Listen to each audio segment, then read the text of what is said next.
everybody, and thank you all so much for being here from all over the place, from Ashoka University, India, from the Norwegian Institute for Children's Books, though currently in Loughborough, and our wonderful guest and my amazing co-founder of this project, Meghaa Gupta. Meghaa, would you introduce the initiative for everybody?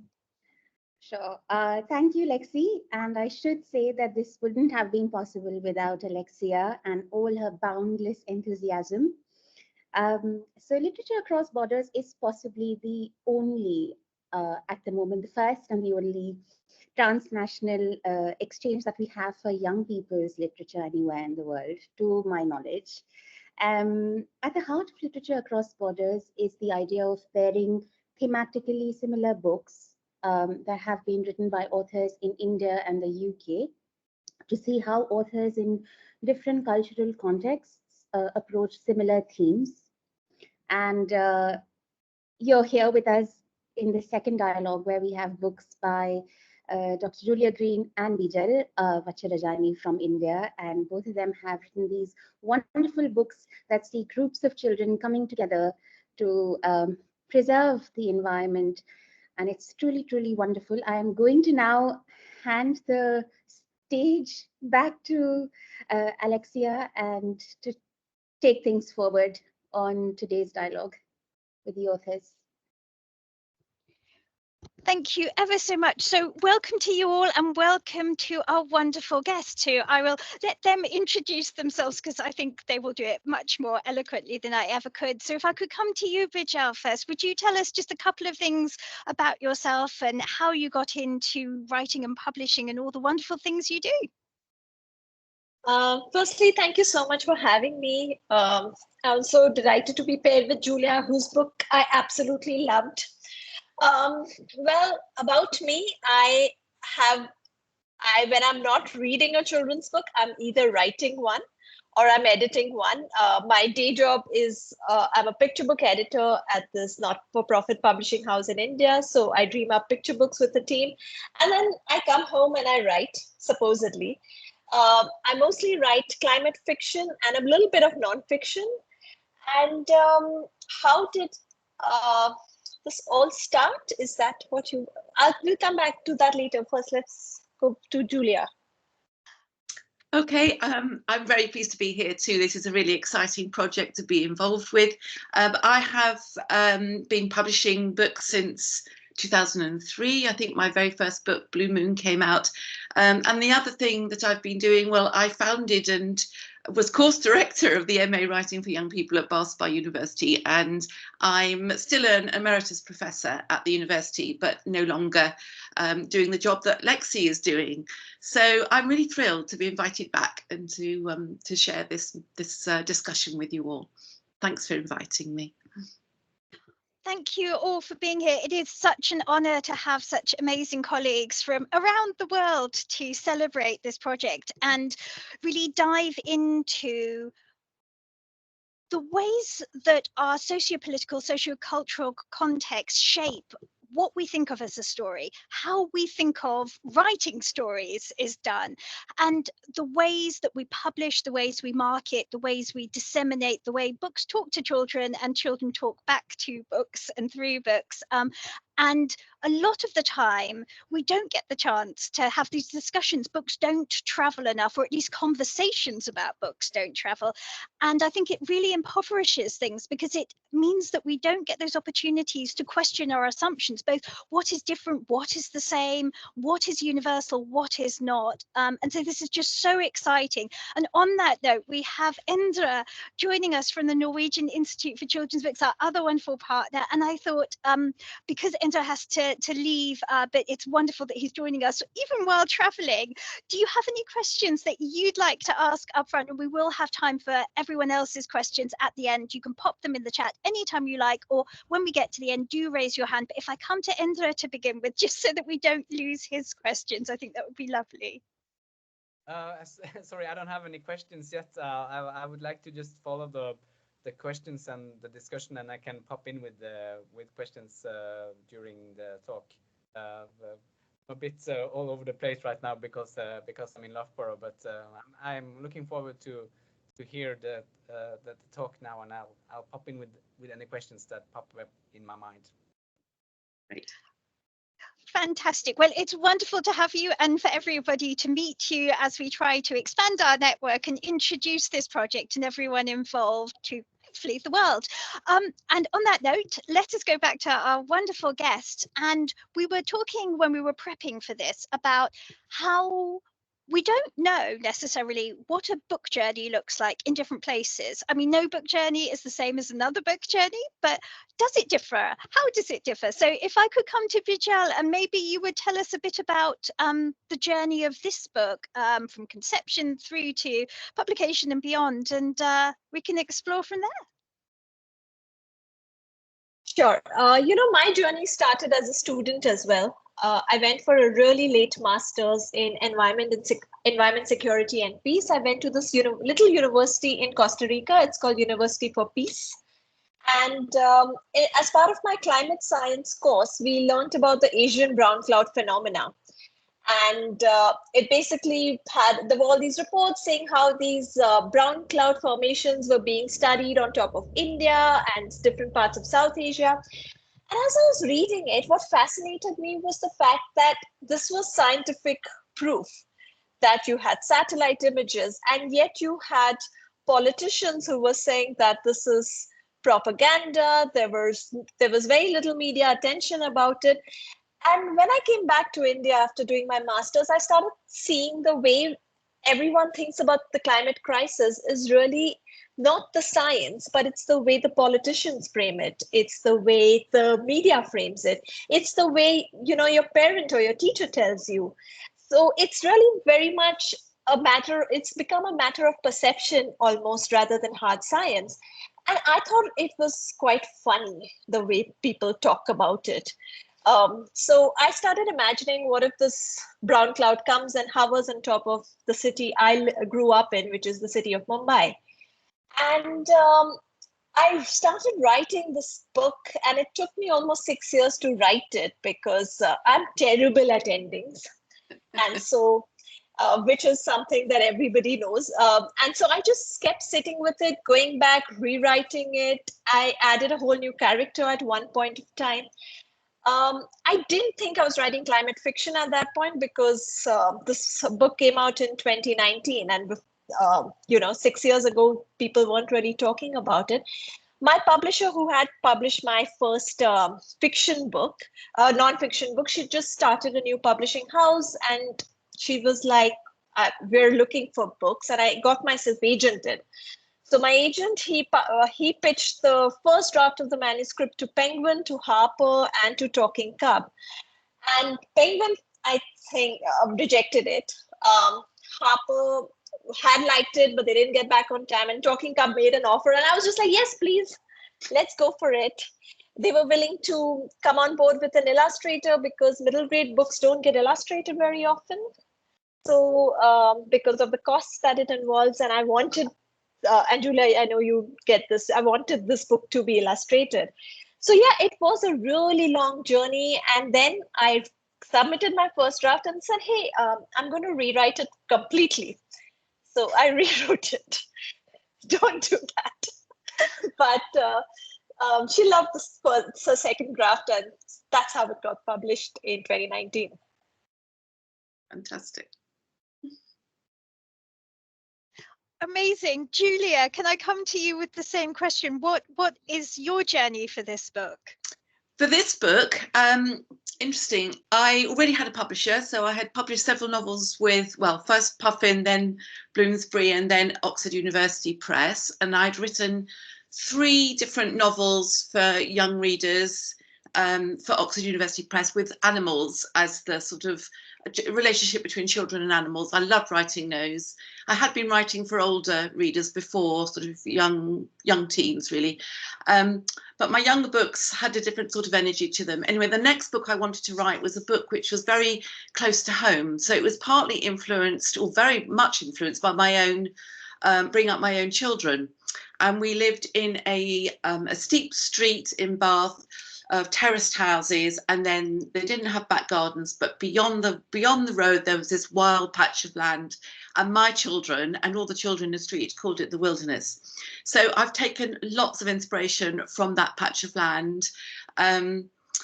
I started, I think, I start all my novels in a notebook. So I started sketching things out. I had a meeting with my editor at Oxford University Press, the wonderful Liz Cross, and I talked about the story, and she was very enthusiastic, and she said, you must have lots of dangerous things happening in it. And so in the past, I think I'd always been a bit scared of having things, sort of inviting children to, to do dangerous things. But anyway, I had a lot of encouragement from the publisher to make it more so. So we kind of upped the ante with that. I've got I think I've got the notebook here. The initial notebook where I went to talk to the publisher. This is the kind of mess that my poor editor had to see to begin with. I don't know if you can see that at all, but I had a kind of rough drawing of what the road looked like and lots of ideas about the characters. And some of the characters are based on real children, including my own. But of course, as we do, we fictionalize everything and add things and change things. So the story was a story I wanted to tell. So important to me to encourage children to play outside. And it's something I loved myself as a child. And I was lucky enough to live somewhere where we could just run out. We had a garden, we could go to the woods, we could play in the fields, and we had a lot of freedom. And I know that's not true for lots of children today, but it could be. It could be. And so part of my motive for writing the story was to kind of encourage that sort of play, wild, abandoned, free, where adults are sort of off the scene. And as part of the research for the book, I talked to my now grown-up children, or by then grown-up children, about some of the things, some of the games they played, and learned the rules of the games. And they told me some of the extremely dangerous things they had done, which I had no idea about at the time. But anyway, they've ended up being very brave, adventurous boys, young men. I'm very proud of them. So I didn't do them any harm. So that the publisher loved the idea right from the start. They just encouraged me to add more peril. That's wonderful. Endra, should we come to you? You've got a question there. Oh yes, thank you. I think that both of you have managed to find kind of a conflict that is on the level of the children. Yeah. Because this issue, the climate issue, is so big, and you have to, in order to save the planet, you have to have the UN and all countries on board, and that's a little too much for a kid. But you found this small conflict that is big enough for a child to both be a part of and also to be able to win. Was that something you thought about when you were writing these books, or did the idea come in the first place so that you sort of understood that this also was about climate when you had started working with it? Shall we start with Julia on that? Because I think that sort of lends itself, and then we'll come to Bijal, who's talking about this very big canvas, which I think is a lovely contrast in the books, despite all their similarities, and will let us get a lot of the ideas. So Julia, if we could start with you, and then we'll come to Bijal from that. I mean, my book isn't really about climate change. It's about protecting a patch of wild land. It's an urban story, so that was important to me. I knew the children were at the heart of the story. And for me, the characters of the children are the most important thing, and a story where, yes, they can make a difference. And at some point, I don't know if you've read the whole novel, but, they do eventually have to get support from the grown-ups, the adults around as well. But it's the children who make the difference, really. And they bring the whole community on board eventually. And that's one of the lovely things. I really love the way I felt the children had done that they'd sort of brought the community of adults and children together by the end of the story. But it feels really important to me that the sort of fun aspect of the story is there, so that the games, although they're fighting a war, which is they're very serious about at one level, they're also having an awful lot of fun, and they're doing all those things that are wonderful to do, like building dens and having, you know, pretend fights with each other, and, you know, using water pistols, and sleeping outside under the stars, and having, you know, making a little fire. So all of the aspects of the story are child-centered. The children are really at the heart of everything. Yeah, and one particular boy, of course, Noah, is the sort of main character, and all the children grow in some way through the story, through what they have to do, and especially Noah. So by the end of the story, he's able to speak out in a way that terrified him initially. So each child, I think I'm right in saying, in each character I've sort of shown some sort of growth or change through the course of the story. But yeah, great question. Yeah, children have to be at the heart. And it's too big, isn't it? It's got to be humans. For me, it has, you know, I have to feel that the children can actually make a difference, that there's a kind of realism in the story, but I stretch realism to suit my story. Yeah. Does that answer the question?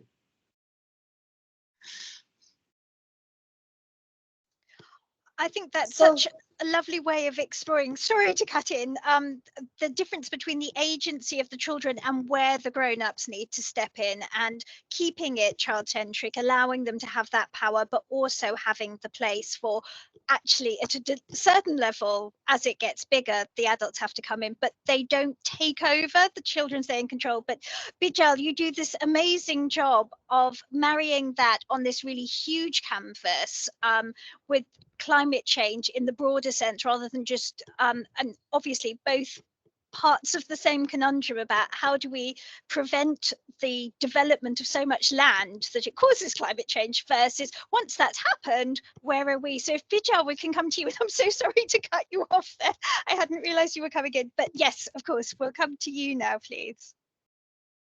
You know, not at all, firstly, and I think we should make t-shirts with, say, children are at the heart of it, because we should all just have t-shirts saying that, Julia.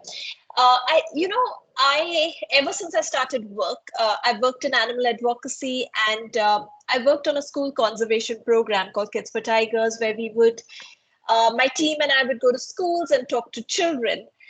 And this was 2004, where children would just be falling over themselves to tell us about tiger trivia, or they would be coming and telling us, you know, ma'am, I saw this news and there was this one tiger in a cage in a zoo and I was so upset, I'm thinking of writing to the minister. Or we'd have children calling us and reporting sick dogs, cats in accidents. And at one point, India's tiger population started dwindling and alarm bells were raised. And there was this group of children who were part of this program who decided to set up their own junior tiger task force. And they said that we're going to reach out to other children, we're going to write our own report. And they actually went and gave it to the Prime Minister, who it was Manmohan Singh at that point of time. There was another child who decided to raise money for tiger conservation because he said it's really unfair that they're dying and that my younger brother will never get to see these beautiful creatures in the wild when he grows up. And when I listen to these stories, I get goosebumps even talking about them right now, Indra, because I think this is when I realized that children have what Rachel Carson always said, that inherent sense of wonder. And it's up to us to foster it, to spark that sense of wonder within that already exists within them. So when I started the story, I knew it was going to be about children power, where they would find their different ways of agency. But of course, having said that, they also are from different demographics in India. So there is a lot of social inequalities that come in. So how do they look at something from their home front? So because it's very easy to say, yes, I'm going to do something, but reality happens. And as one of the characters, Andrew, keeps pointing out, there's homework to do. So there's all of that, but it was with an inherent sense that children care, and I wanted to give them something that is almost like a tribute to them, because to me, they are pretty awesome. And so, which is why I decided to go slightly larger, and I was pretty surprised when I started writing that ending, because it came from a simple thing. How do you end a book about climate change? Because climate change cannot just be like, okay, and then everybody lived happily ever after at the end. I must tell you, I thought I should put in magic at one point. I have done a book with magical creatures. I still couldn't solve climate change with magic. So, which is why I decided to give it this broad canvas. And it came out in the year that Greta Thunberg gave that clarion call for Fridays for Future. And I was just like, yes, children are awesome. That's very good timing in both ways, to boost things in multiple ways, reach children and encourage them. One of the things that I think is so interesting reading the book, especially since it's for children, is both of you weave in the role of media, weave in the role of scientists and the things happening behind the scenes, and make that something that children could use and be involved with, that's not just out there happening. This is useful to me and I can take control and I can contribute. And the law and government processes, I love how these are part of the story, but they're not things that the children are sitting there going, okay, that's out here and I'm over here. How can they get involved? How can they turn those wheels? And I think that's so interesting. So we were taking the conversation a step further from the journey of the book in the broader sense. As these are both environmental books, wildlife, nature books in the broader sense, were there any things that your publishers were either really concerned about and were, let's have a conversation about this, or there are issues here, or were they very much like, as Julia was saying, build this up, more danger? Were there any things that were specifically to do with the environment, nature issues that were of concern to your publishers? Should we come to you, Julia, and then we'll go to Bijal and do it that way around for this one? Fine. Mine's a very short answer. Basically, no. They were completely on board. They were completely supportive. There was no issue with any of the things that I included. I had to do quite a lot of research to find out some of those things myself, and that was a lovely, enjoyable process as always. But yes. So no, there was no problem at all with my publisher.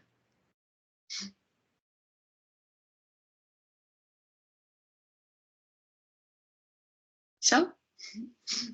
Yeah, so it was pretty much the same for me. I was being published by an independent publishing house, so they were just like, you've done your research, we trust you impeccably, let's go with it, which was quite scary, but it was great to have someone with so much faith in you.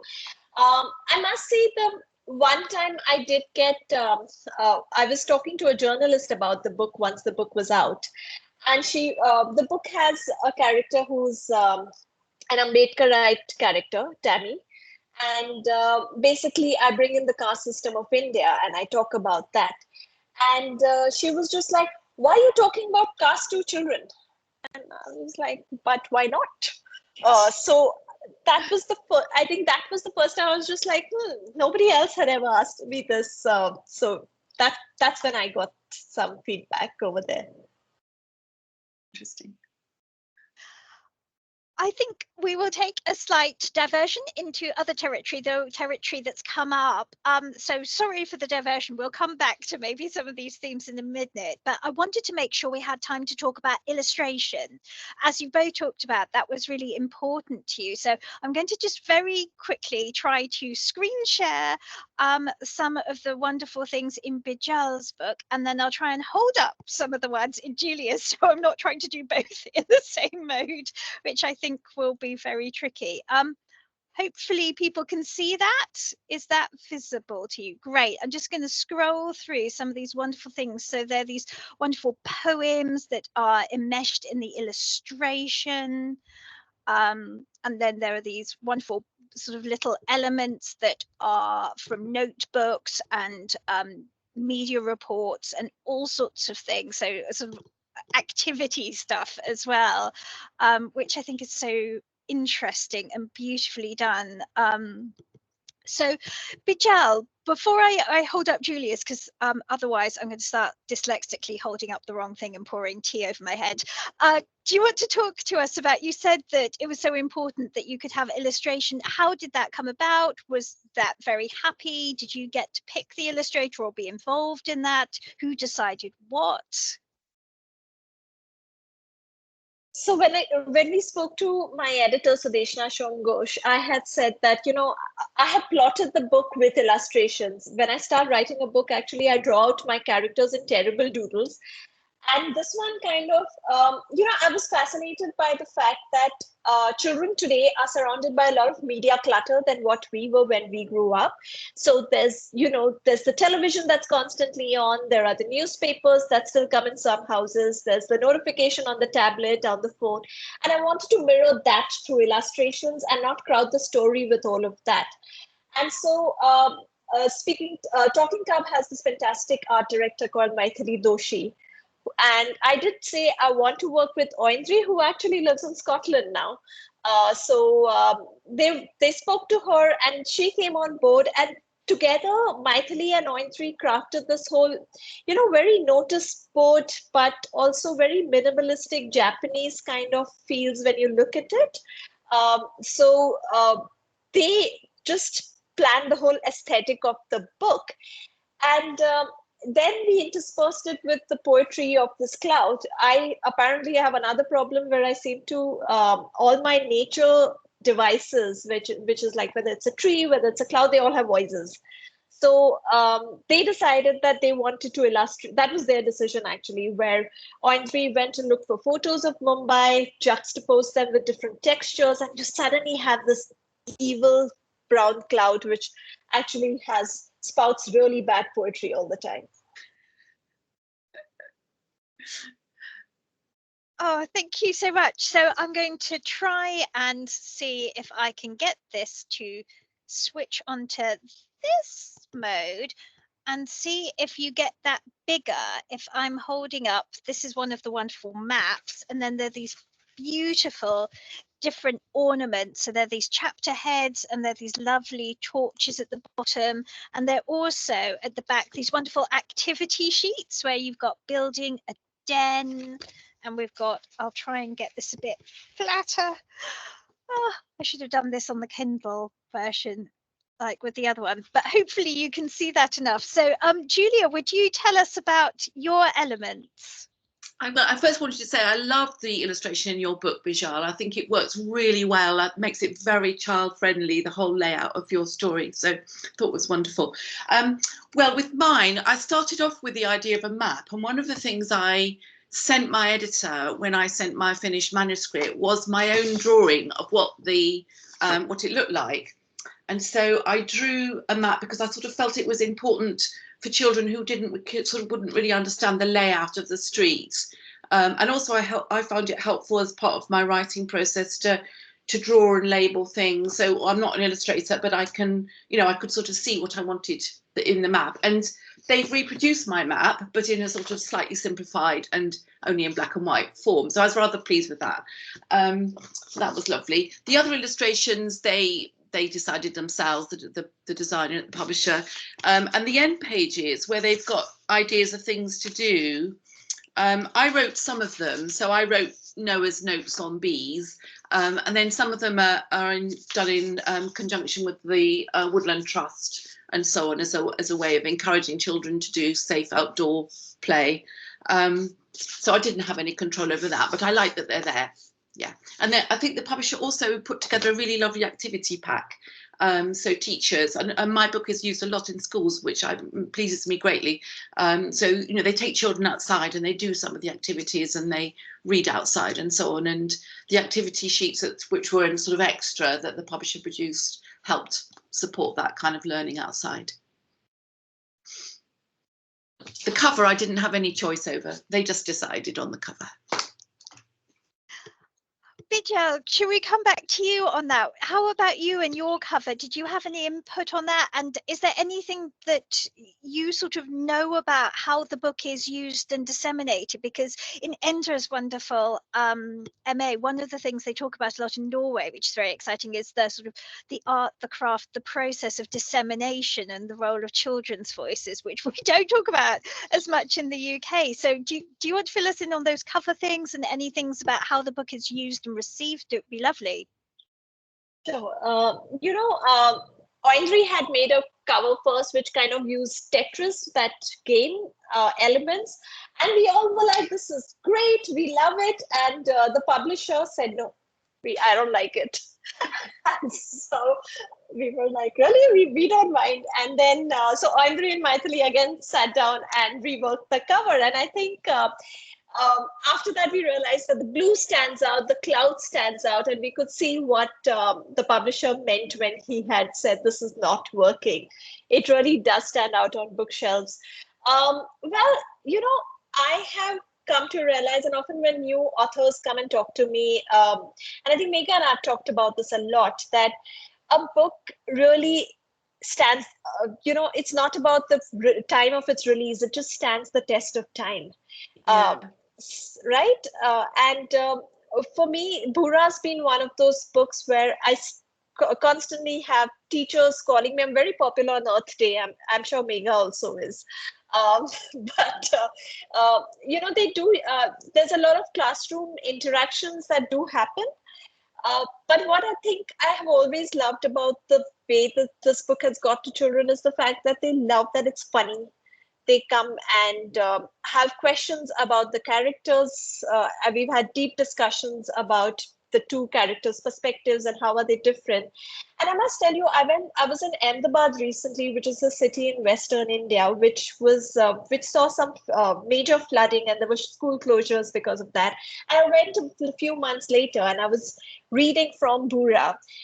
And I said, so what chapter would you like me to read from? Because they'd already read the book. The entire class was like, we want to read the flood chapter because we just felt that, and we wanted to hear how you read it because we loved that bit, because we could identify with it. Another time I went to Delhi, which had 900 AQI smog that year. And there was one child who came into my session and he said, I'm here because when the city AQI went up, we had to leave the city because I have asthma. I want to ask you, how is that fair? So this is the kind of response I've been getting from children. On that note, because that's quite an effective segue, might I ask if we could have a little pause from discussing the thematic things and go into reading, since we're talking about dissemination and reception.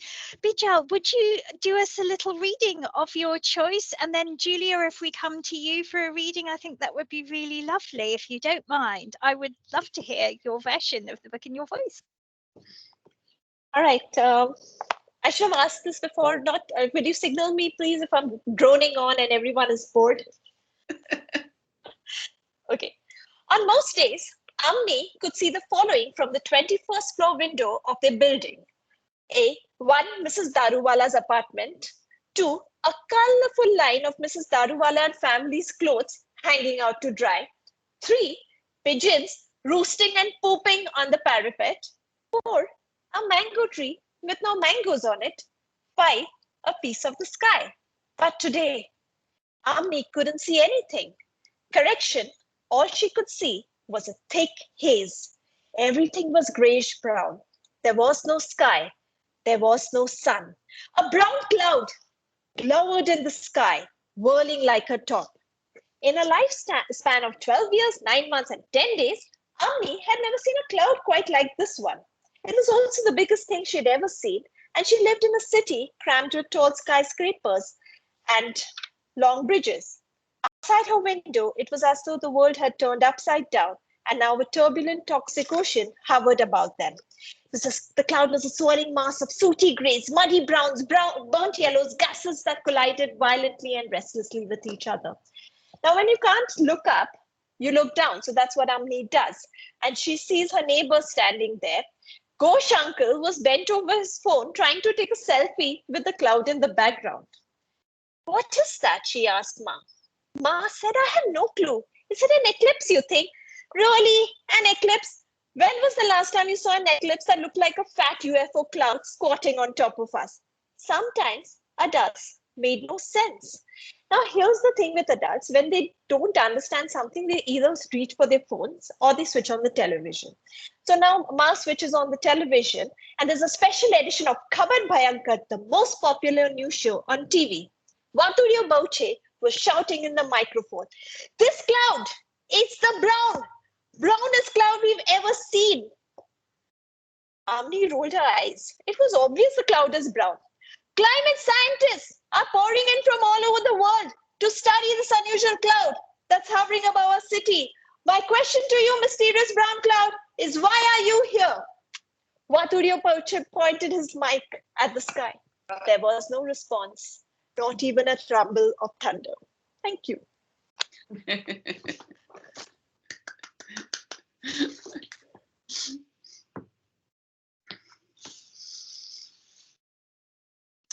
So I'm going to read from very near the end of the book. And this is when we're at the town hall meeting about the planning application. All the adults are there in the audience. And Noah, who's the main character in the story and has been incredibly shy, hasn't wanted to go to the meeting, but he feels compelled at last to speak up. And this is Noah talking. My name is Noah, he began. His voice came out too soft at first. A hush fell over the room.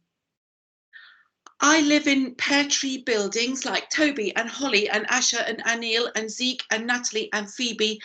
And unlike Mr. Treasure, who does not, so to him, this is just a piece of land he can make money out of. But for us, it is a special place, a rare, wild place in the middle of the city where we can play and have fun, but also home to lots of creatures that Mr. Treasure has probably never noticed, and those insects and plants and animals and birds. At this point, Anil cleverly clicked back to the picture of Noah and Crow. Don't have a voice, so I am speaking for them. His face was hot, but he didn't care any longer. This might be the moment that changed everything. He spoke from his heart. The words just came, without him having to think at all. His voice got louder. The most important thing is that whoever owns the land, it stays wild, exactly as it is, not neat and tidied up and prettified like a garden or a park or a playground. It needs to be a wild place with fallen trees and brambles and nettles for the butterflies and insects to feed on and birds to nest in. Mr. Treasure says he can do what he likes with his bit of the land, but that's not true. Everything is connected, like in nature. Anything he does will affect everyone else's bit of the wilderness. If you build houses at the top and diggers and builders come on the land and more people and traffic in the street, then the wild creatures will disappear. You will lose everything that is precious. Noah had never said so much in one go, and certainly never in front of so many people.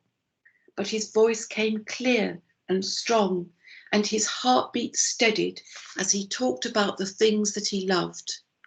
Now he could see people smiling and nodding, encouraging him. It's the best thing ever to get up early and dive deep into the long grass of the wilderness. Really early, the birds sing their heads off, and it's like the world's just waking up, as if before all the city and the human noise gets loud and smothers it, the wild world has its own special time.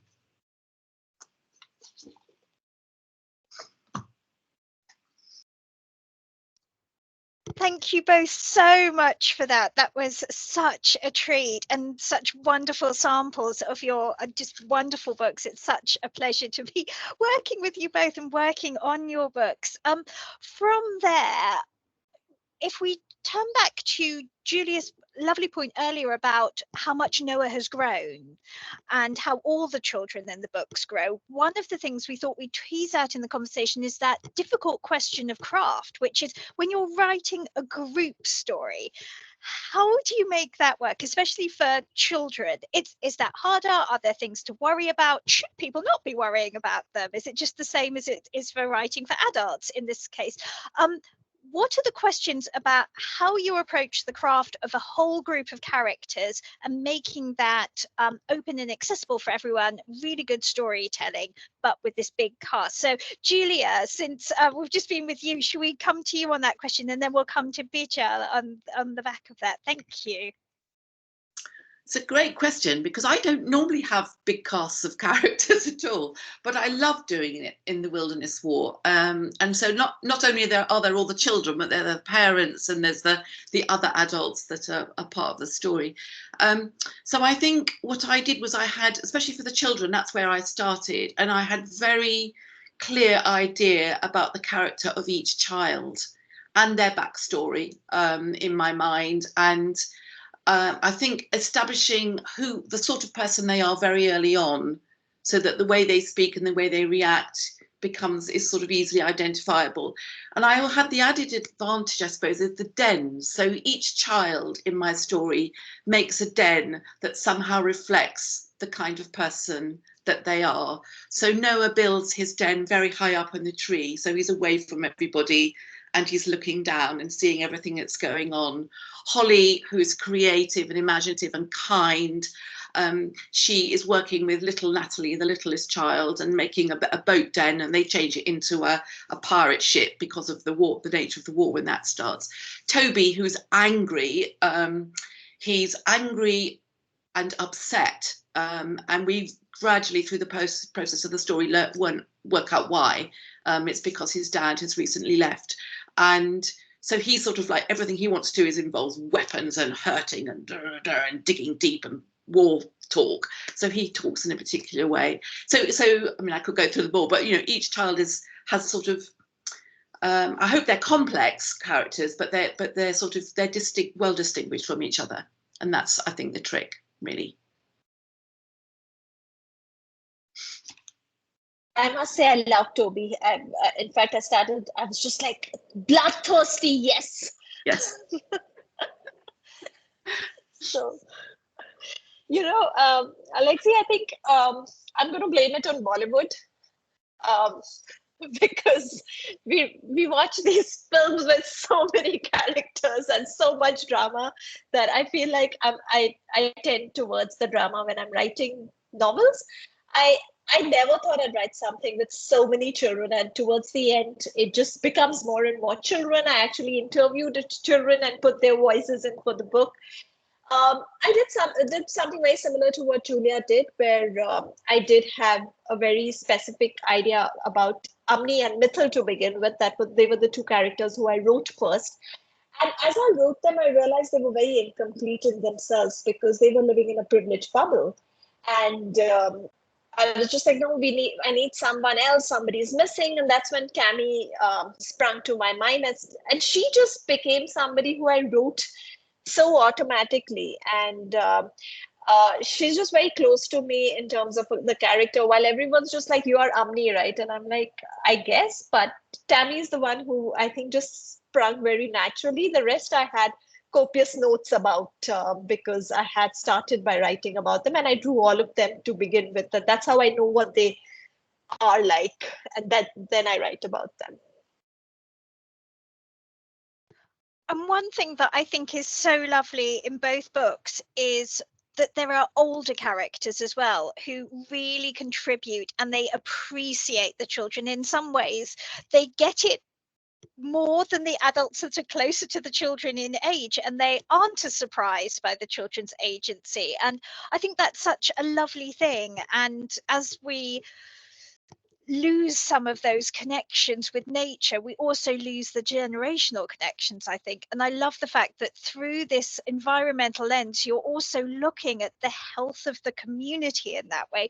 Could you maybe talk to us a little bit about the adult characters, and perhaps most of all the older characters, and all that they have to contribute in terms of how things have changed, but also what hasn't changed? So Bijal, can I come to you, and then we'll come to Julia on that one? Of course. Adults are surprisingly hard to write, I think, because they're just so boring, all of us, in that sense. Like, I find writing adults very, I'm just like, parents, so what are we going to give them? But you also realize that it's a parent who really gives children that sense of security. Also, that safe space to turn and say, I'm feeling this. Like, there's a point where Mithil breaks down because his parents are divorced and he doesn't really know what to do. And he's burnt yet another batch of something that he's cooking. And that's kind of like the final straw for him. So a lot of the parents were easy to write. The bureaucrat, Prashant, is one of my favorites because I used to work a lot in conservation and advocacy, and you would meet bureaucrats, you would meet ministers, and you realize it's the bureaucracy that keeps everything ticking. And there's some amazing people out there who mean very well. And so Prashant came from that space of who's just going to be my person, who's just going to be like, I'm rolling my eyes, but I have to do my job. So you will see this bizarre world of politics through my eyes. And so he was really fun to write, as well as the twin scientists as well, because like I said, Bollywood, there's lots of, gives you potential for lots of plot twists that way. And I think I had so much fun writing the angry twin because, she was, and the good one was, harder to write in some ways because you don't want her to be too dull. You want her to be somebody the children look up to. So yeah, I think just, I must say, I borrow a lot from people I know. So they all see themselves in my books. Julia. I do that too. I borrow things from real people.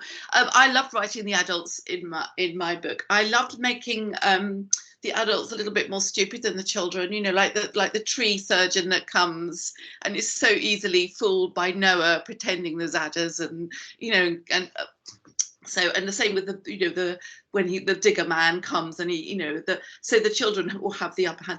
But the adult that I really loved writing was Mr. Moss, and he's the oldest resident in the street. And there's something very special, I think, about the relationship between very elderly people and children, because Mr. Moss has time, and he's noticing the same things that Noah notices. He encourages Noah's relationship with the natural world by giving him his old books that he doesn't need anymore, and in the relationship with the little crow, the baby crow, and yes, so there's a sort of, I think there's something very special about that relationship, older people and children. So I love doing that.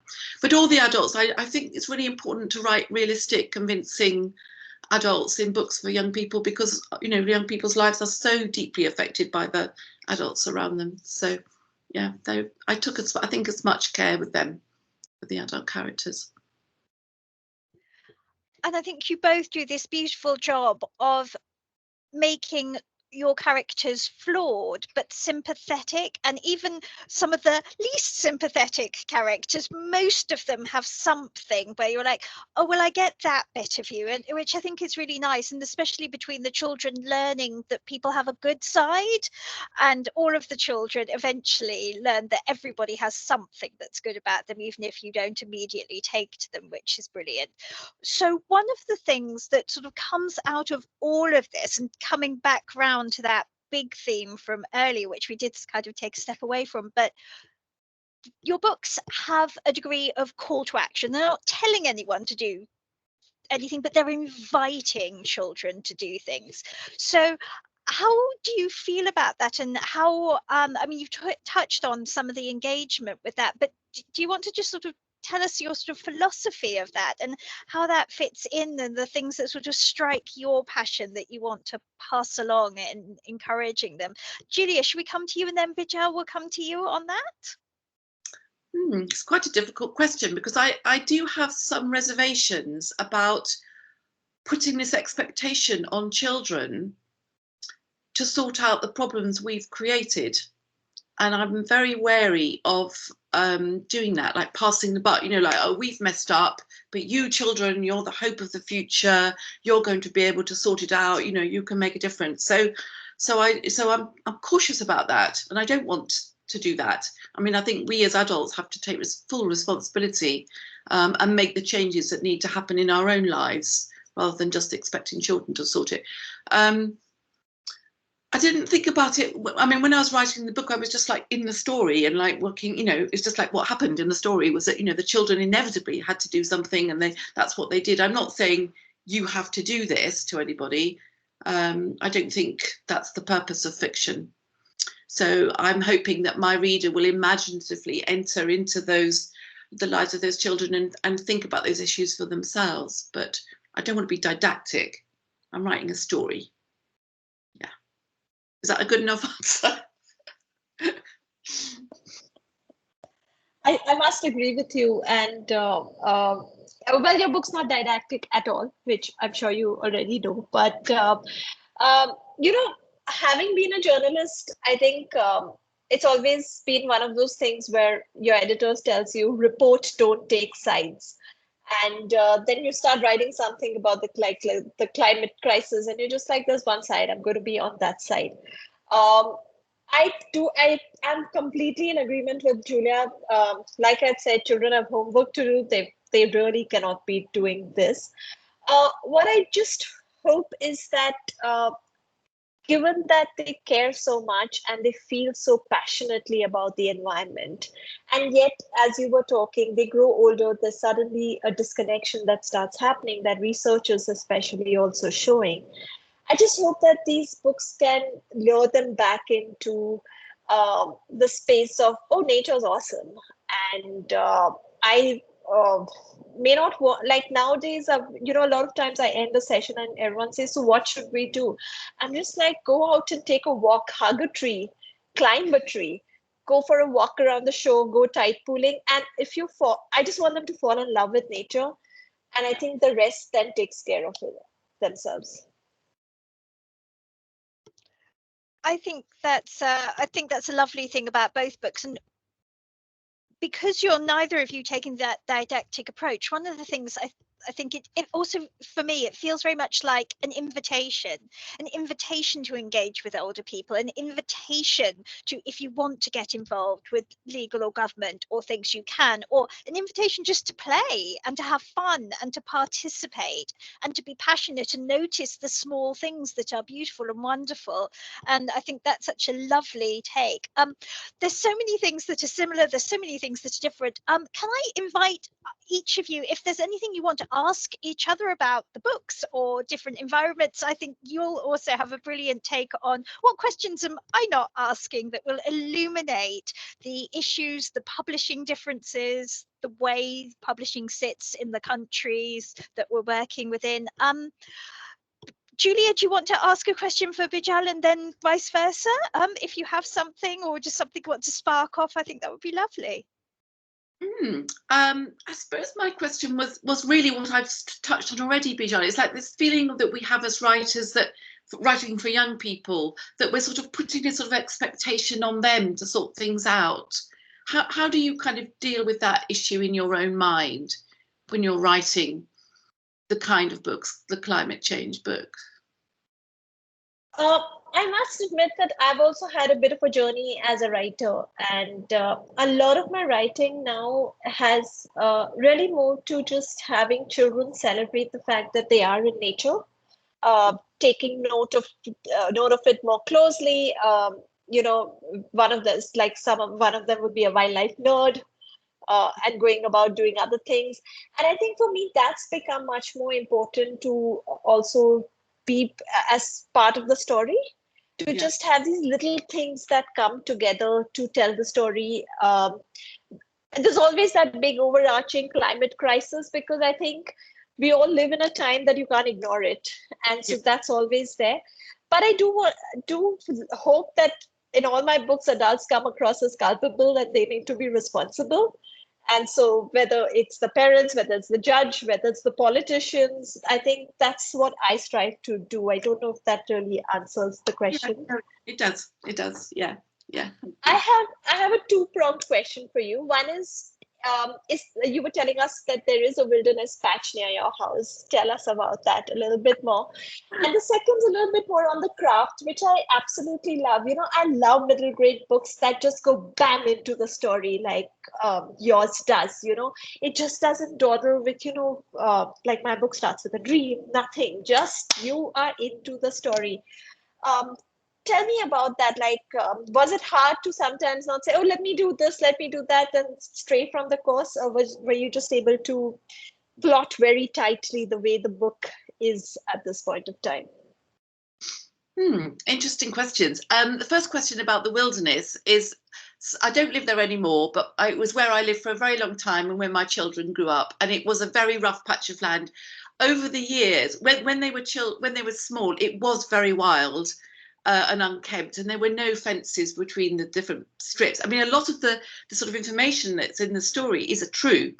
So it used to be like sort of allotment gardens, and then, you know, gradually people bought their strip of the land, and sadly now a lot of it is fenced, so it's like more like individual gardens. So it's no longer the wild place that it used to be. The bramble maze was a real bramble. You know, my children actually made with their friends this extraordinary maze through the brambles. A lot of the detail, you know, the climbing the trees, the making the fires, the firing potato guns at each other, and worse things. Anyway, yes, one of my sons was very into weapons at one point. He's very interested in the idea of a medieval trebuchet, which fires. They used to fire little hard apples at each other. Anyway, so it is. They did have really wild adventures, but it is an urban, situation, and that felt to be important because a lot of children live in cities, but there are little wild patches of land everywhere. If you start looking, you know, next to railways, or, you know, sort of unkempt areas, and those are important too for the natural world. The question, what was the other question? It was about craft. Oh, the beginnings. Yeah, going straight in. I have to really work at that. I've learned over the many years of writing that I'm inclined not to start the story where the story should start. You know, I have a sort of preamble, and I've got a bit of a preamble actually in the Wilderness War, because I've got the sort of almost like the prelude to the story when Noah goes out and he meets the deer face to face, but it's, to me, that was important to sort of set an atmosphere and a relationship and a sort of, some established Noah as the character. And again, that came from a real encounter, you know, that we did have deer that wandered into this patch of land. And I did have that moment. I had that moment, you know, of coming face to face with a wild animal, which is like extraordinary to happen. We have foxes as well. And I love those moments when the wild steps into our world and there's a sort of exchange and you feel something powerful has happened. So I have to work at beginnings and make sure that things are moving fast. This story is probably more plotted than most of my others, to be honest. It's like, because there's a lot of, you know, and the humor, you know, was a new thing for me to write. So yes, I wrote quite fast. I do a lot of rewriting. I don't know where I'm necessarily going to go in the story when I write. I let the story take me. I sort of feel like I'm in the story and it's unfolding it as I'm writing, almost like scenes in a film. And then I go back and I extensively rewrite so that I get the beginning at the beginning. And I have the best editor in the world who will say, Julia, you know, get to it fast. You know, we don't need those first 3 pages, start there. Yeah. Editors are her heroes, aren't they? Yes, they are. You hate them when they tell you, but you know they're right. Of course. Yes. I do want to tell you, I wrote a short story in which this girl comes across a deer. And when I first read your prologue, I was like, hey, this is amazing. Yes. So, I'd like to read that. I'll tell you about it. Yes. Thank Thank you so much. I think that now is a good time to invite people to put questions in the chat or to raise your hands. I think in the meantime, I'll come to wonderful Meghaa and say, are there any questions from you that sort of tie into the broader work that I've not covered? But everyone else, do raise your hands, do get your questions in the chat, and we will come to you after Meghaa.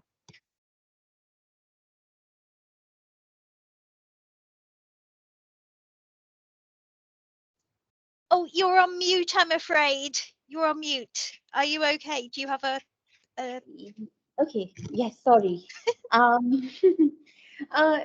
Julia, this is something when I was reading your book, I was instinctively reminded of MG Leonard's Twitch, which we had last year. Okay. Because something very similar about both of the books was the setting and the kids having this sort of green space that they want to protect. And something that I spoke to her about last year, which I do want to ask you as well. There's a lot of sensitivities that are very. I mean, I work with children at this Green Literature Festival. We have a young jury, and something that I really like about the book, really appreciate, is that the chapter lengths are just fantastic, because it gives children such a sense of accomplishment when the chapters are really tight and they can get through a couple of chapters and feel like, oh, we are at chapter 3, but we're not feeling burdened by it. And the illustrations, all of those things in Bijal's book, in your book, really make for a very interesting read for children. But what I did want to ask you, which I asked MG as well, you have, Anil and Asha in there, and you have a very sort of mixed group of children. I'm just wondering, did it come out of a place of wanting to sort of give a taste of a multicultural society, or was it something that was just sort of, part of the neighborhood and, you sort of brought it into the story? I am very sort of curious about that, because the characters don't seem forced. It doesn't feel like you've labored to give them a voice in the story. It sounds very, but probably because I'm reading it from my cultural context, it's nice to be able to relate to some names and some themes in a book. So I thought I'd ask you that. That's a lovely question. I think, yes, it was very important to me that it was a diverse group of children, but actually that was what the neighborhood was like as well. So the children, were there in the street, and I kind of borrowed them for my book. I did make lots of changes, and I hope they wouldn't recognize themselves. But yes, I think it's really important that the books we write, the stories we tell, reflect the way our society is, and that's what it's like. So even in a place like Bath, there is a diverse community of people, and certainly in the street where we lived, where my children grew up. Yeah. Yes, I did see that you had a bunch of homes together in that drawing, and then there was one house that's located on the other end of the street. So I did get this sense of where there's such a lovely sense of place in the book. Because our neighborhoods, at least mine in India, is nothing like that. Yeah. Very curated space, and there are a lot of parks in my neighborhood, but they are very sort of fenced. Yeah. They are very sort of contained. So Yeah. you have the living quarters and then you have the gardens.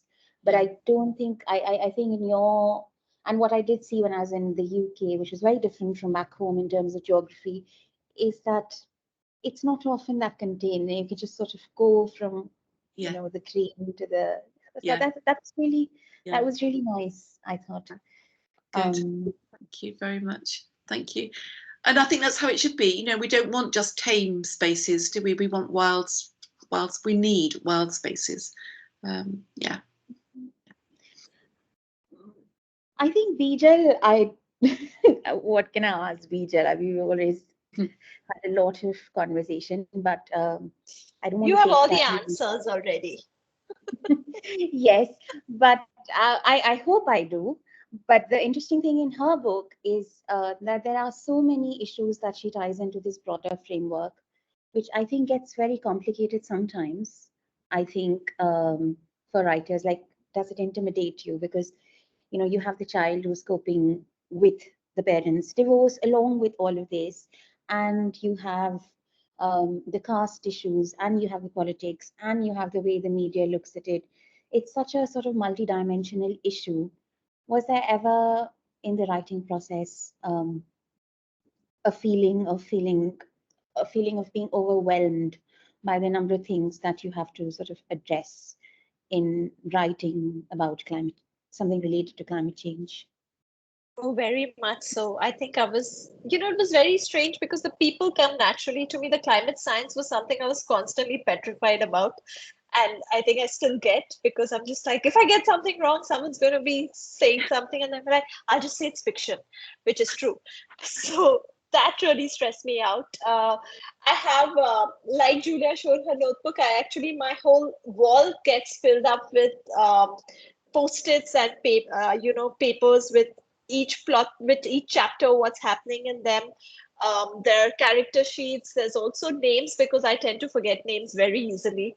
So I have to keep a lot of strands straight, and I do that by just having everything in front of me, because I do get very overwhelmed. And my main problem is I tend to forget a lot, I think, because also I think for me the hardest was honestly, Megha, editing the book, because you know, I was editing at a time when I was dealing with very fresh grief.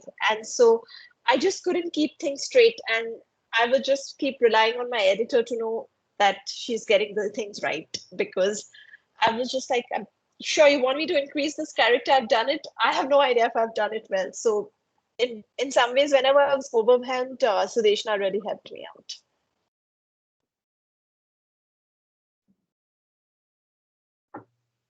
Yeah, I'm done, Alexi. I think we should take the questions from the students. Wonderful, thank you so much. So shall we come to Caitlin first? So if you're happy to unmute and ask, that would be great, Caitlin. Thank you so much for being here. Thank you both so much, and I found it really interesting how you talked about letting the story really lead instead of taking that didactic approach, despite your books being, popular in classrooms and things like that. And have you felt like that's been an approach that has sort of meshed with publishers and editors, or have you seen any pressure to sort of let that kind of lesson or that message lead more than might be your instinct at any point? Shall I answer? I think my publishers have always been keen that it's the story is the thing, that it's not about a message, and I haven't ever had any pressure to make a story, for the sort of what it means or themes to be more important than the story itself. So I think that's what you have to do as a writer. That's why we write fiction. Yeah, to engage hearts and minds and through story. Yeah. I think for me, what happened was a lot of people started writing to me saying, hey, do you want to write more nonfiction? And I was like, no, I've just started fiction. I want to write fiction. And they kept saying, but write a nonfiction. You've done that and fiction. Now write another nonfiction. And I was like, no, I want to write fiction now because I can make mistakes in it.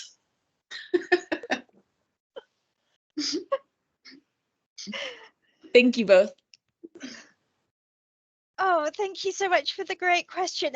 While we're laughing away, we've got a question on comedy and laughter from Nell. So thank you so much, Nell. So Nell says, you've both mentioned elements of comedy in your books. How important do you think it is to make big subjects like climate change and environmental issues approachable to young readers by including humor? So if we come to Bijal first and then go to Julia. Sure. So Nell, I'm like Chandler from Friends. Funny is all I have. And that's pretty much what is, when I'm in an awkward social situation, I'm the one making terrible jokes, as you may have noticed throughout today.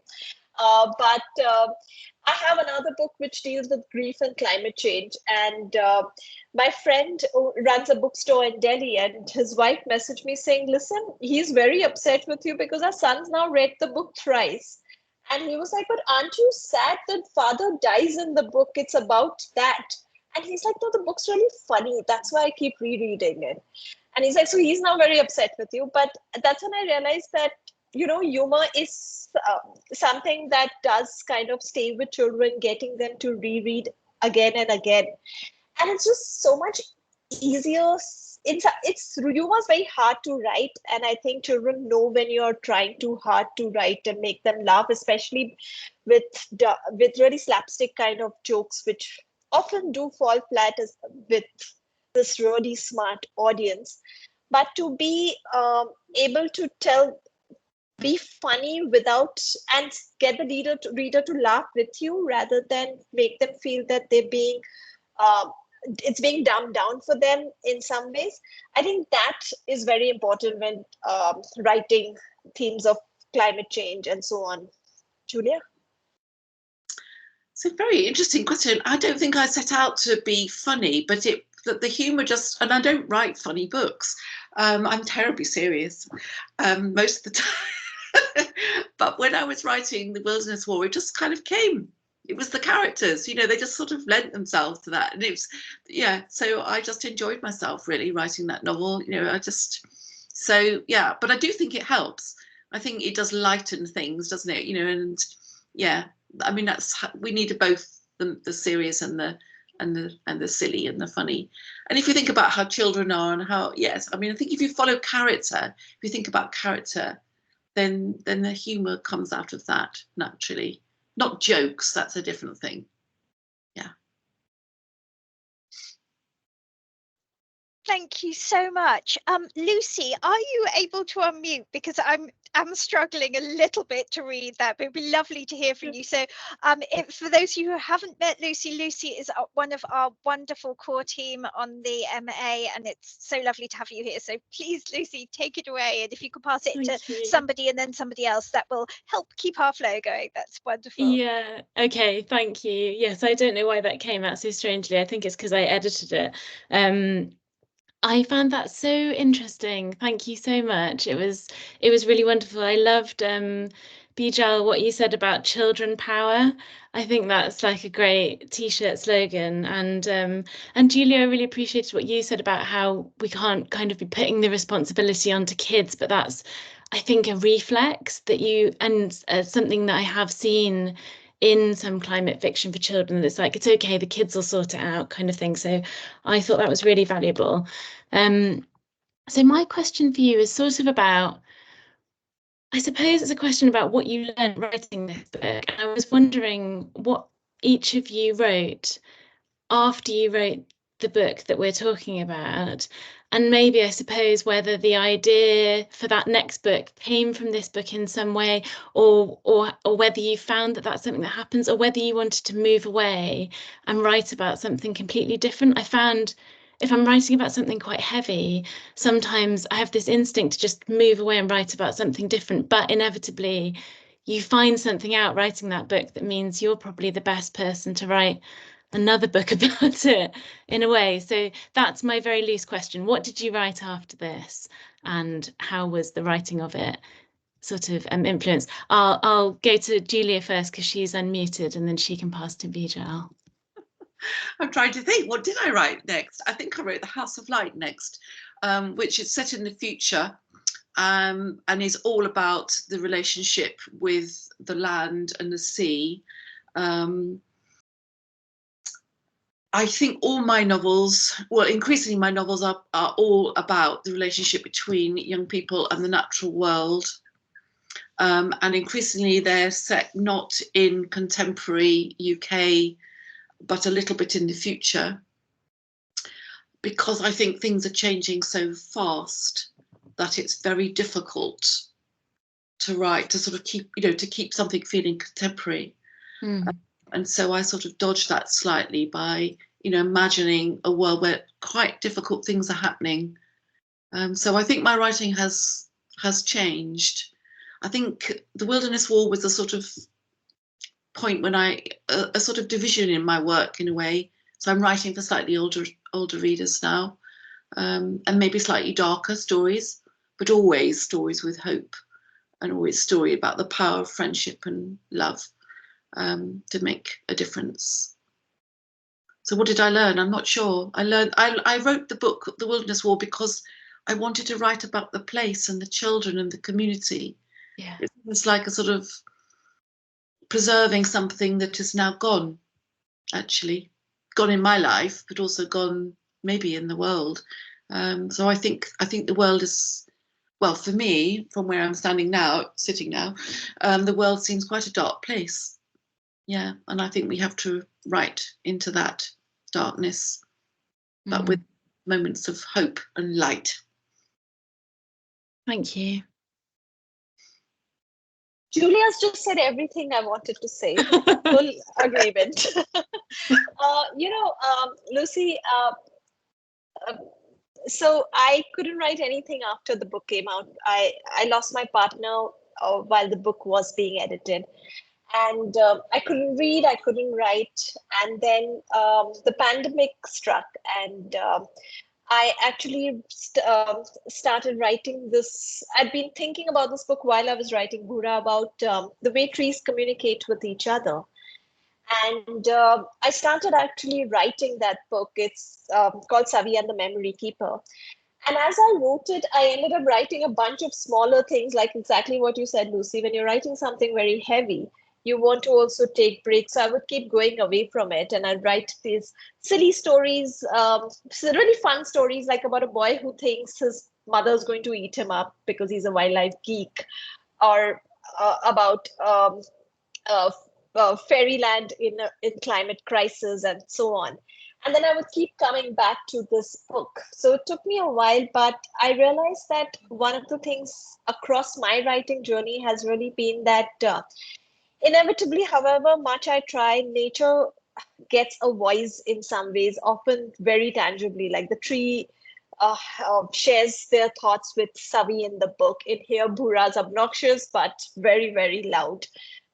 As a cloud, and I mean, and he keeps reminding us that he's there because of human beings. And so a lot of this is, for me, is the fact that I think I realized then that I write because it becomes a way for me to talk about nature, because in some ways that's what we have, right?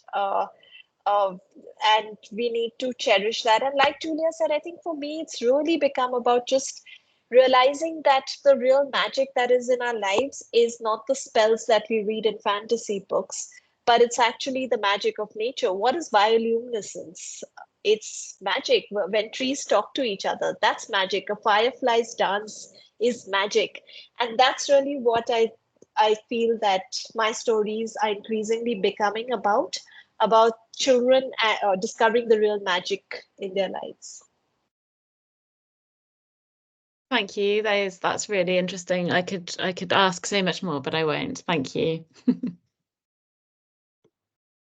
I think we will have time for a couple more questions, Lucy, if there's anything else pressing. So do feel free to ask another question. We had a lovely comment from Fidi, who unfortunately had to leave afterwards, but she's one of the students who will be talking about this pair of books in the student dialogue that will sit parallel to this wonderful author dialogue that was happening at the end of the month. And so Fidi said, thank you so much to Bijal and Julia for sharing all your brilliant insights. I'm so looking forward to having an in-depth talk about them at the end of May. So this is when students from Ashoka get together digitally with students from BSU and have a chat about the books, which will be led by the wonderful Charlotte Taylor, who was part of the program last year and is coming back into the program to chair this year, which is really, really lovely. She's part of our current cohort as well, so that name will make a lot of sense to all of our student attendees. So one of the things that Charlotte is going to ask when she's chairing the student dialogue is about book recommendations. So I thought, just to parallel what we're doing, because a lot of our questions are fairly parallel, they're a bit different, of course, but maybe I could put that question to each of you in turn. Maybe Julia, if I come to you, and then to Bijal, do you have any general book recommendations to pass across to help books travel into India if we're at Ashoka? What should our lovely partners in Ashoka and in Norway read? And Bijal, what should our students in Norway and BSU read from India that they might not have come across? And sort of bonus points if among there we could have something that is green lit in the broader sense somehow. But any recommendations you want? So if I go to you, Julia, and then to Bijal, that would be amazing. I think you should read everything written by Nicola Davis. All her non-fiction, fantastic narrative non-fiction picture books, her poetry, which is extraordinary, her books about Wales, and her incredible fantasy fiction, but it's really all about the real world. The Song That Sings Us, which is a really beautifully written novel, quite challenging, quite long. So she can do the very short, the picture book, but she could also write at great length. But her work is totally extraordinary. And I've just read Katja Balin's new book, Ghost Lines, and I really recommend her writing. Very lyrical, very child friendly, interesting stories, and she's interesting about the natural world too. That's something to be going on with. Oh, I love Katja Bellin as well. Like, just recently discovered her and love her writing. And let me think. You had so many of my favorites already. Shabnam Minwala and Ranjit Lal are two of my all-time favorite authors. Read Megha's environmental history book. Look at her blush at this point of time. She's going to go hide from the screen at this point of time. But, one of my favorite authors is Zai Whittaker. She is phenomenal. She writes for children. She's written the biography of the Birdman of India called Salim Ali. She's written picture books about snakes, about being a reluctant birdo as a child. And what I love about her writing is just how much she knows about the natural world, how funny she is, and she writes with such a sharp understanding of the space, and often it's very unsentimental and unflinching, and I just do love the way she does that. So Zai is definitely a favorite.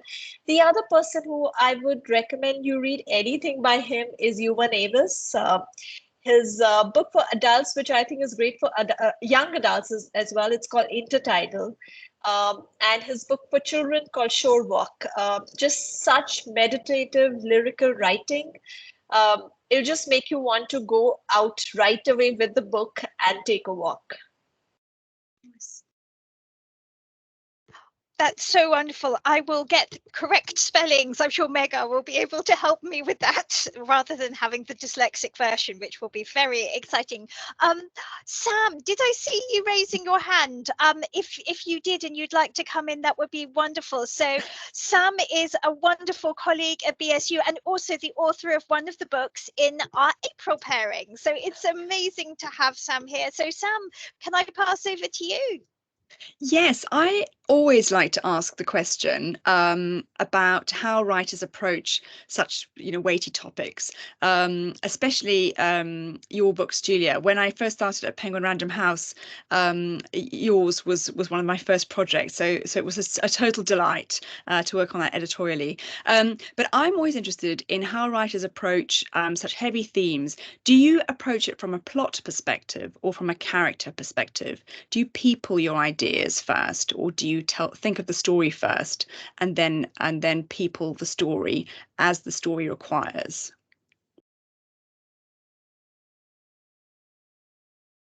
Can I start? People always, and setting. So yes, that's where the story comes from. It's like it's always character and place for me is where the story starts.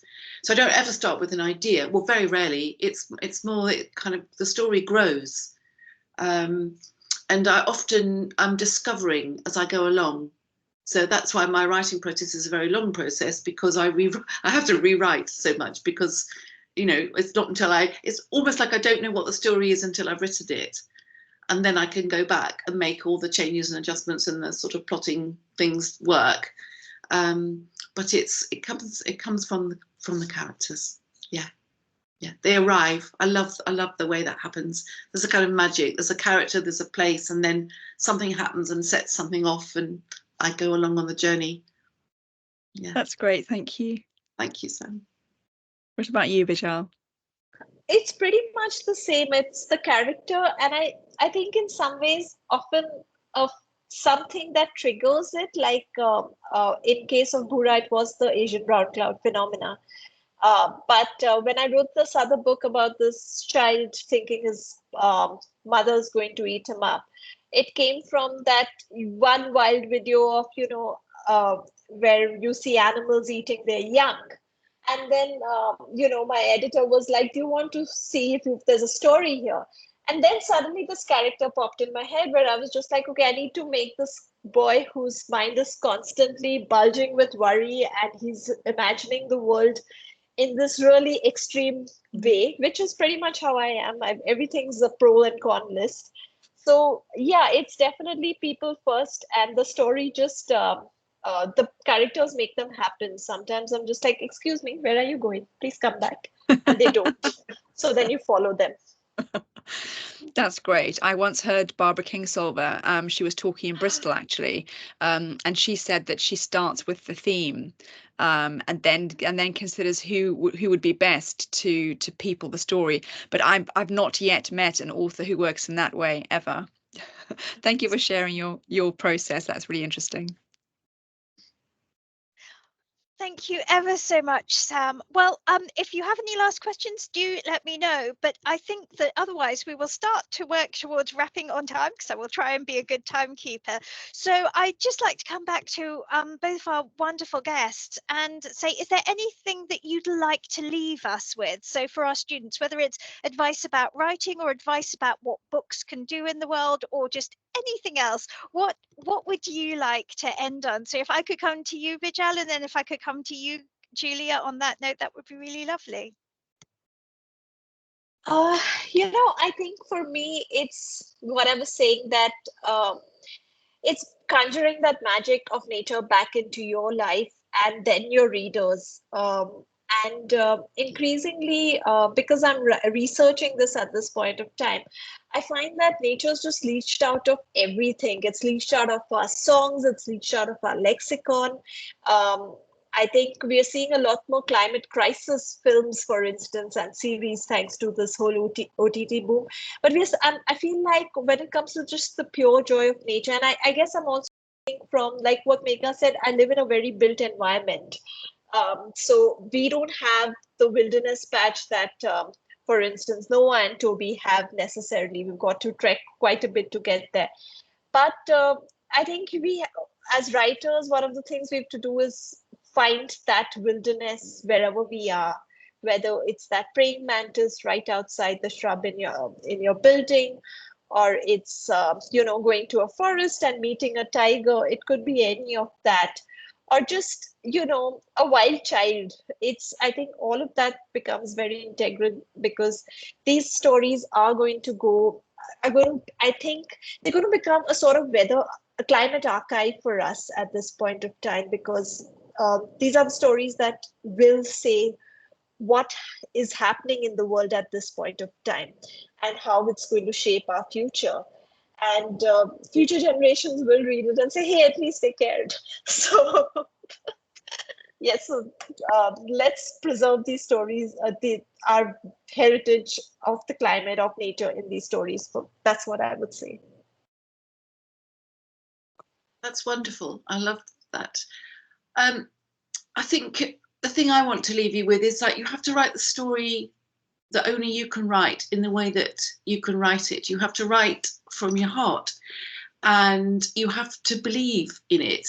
And you can't take a subject that's sort of external and make a story out of it if you don't really believe it yourself or live it yourself. So it's like listening and noticing and seeing what sort of story is the story that you need to tell. And to remember that the books we write for young people actually do really change lives. they can make a difference. They do make a difference. And sometimes when we're kind of caught up in the difficulty of the process of writing and publishing and agents and all that stuff, we can kind of lose sight of the fact that what we do is really important, that it matters to us as individuals, but it matters to the world. And so to hold the faith, to keep writing, write the books that matter. What wonderful notes to end on. Thank you both so much. And thank you both for joining us. And thank you to Meghaa, and thank you to Lucy and Sam and Enda and everybody in the audience.